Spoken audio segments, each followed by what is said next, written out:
చెబుతున్నారు. గాయత్రి మంత్ర సాధన అందరూ చేయవచ్చా?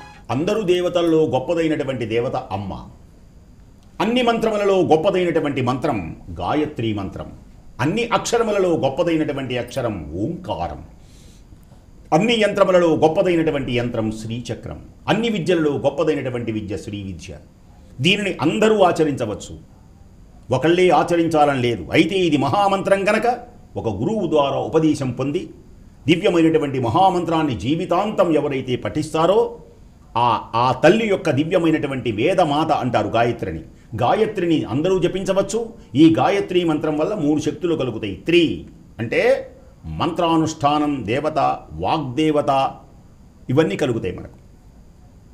ప్రాణదేవత, ప్రాణశక్తి. ప్రాణశక్తియే గాయత్రి మంత్రం వలన గాయత్రి, సావిత్రి, సరస్వతి 3 శక్తులు కలుగుతాయి. ఈ 3 శక్తులని అందరూ పొంది సమస్త శుభములు చక్కగా పొందేదరుగాక. ధన్యవాదాలు.